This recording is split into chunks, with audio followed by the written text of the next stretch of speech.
So you want to automate tasks on Windows but can't decide between TinyTask and AutoHotkey? One's dead simple, the other's incredibly powerful. I'm breaking down exactly which one you need. If you want the full comparison, stick around till the end and hit that subscribe button.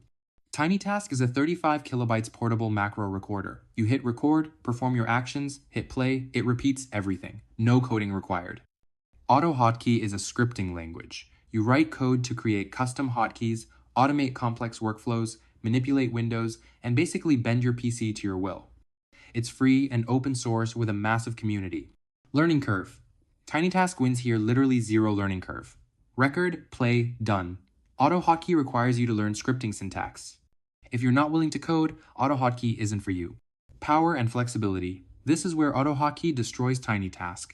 With AutoHotkey, you can create conditional logic, work with variables, manipulate the registry, call Windows APIs, build custom GUIs. The possibilities are endless. TinyTask just replays what you recorded. That's it. No customization, no logic, no flexibility. Use cases. TinyTask excels at simple, repetitive tasks, clicking the same button 100 times in a game, filling out identical forms, basic data entry.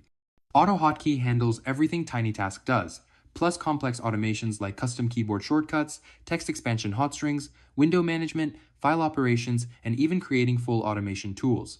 Reliability. Here's a critical point. TinyTask breaks if anything changes. Move a window, different screen resolution, your macro fails.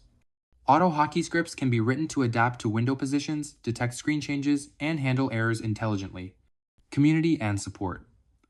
AutoHotkey has decades of community support, thousands of pre-made scripts, extensive documentation, and active forums. TinyTask has minimal documentation and very limited community resources. Bottom line, TinyTask is perfect if you need quick, simple automation with zero setup. Think gaming macros or basic clicking tasks. AutoHotkey is the professional choice for anyone serious about automation. It has a learning curve, but the power is unmatched. Want the best? Learn AutoHotkey. Want quick and easy? Grab TinyTask. Links are in the description. Subscribe for more automation breakdowns.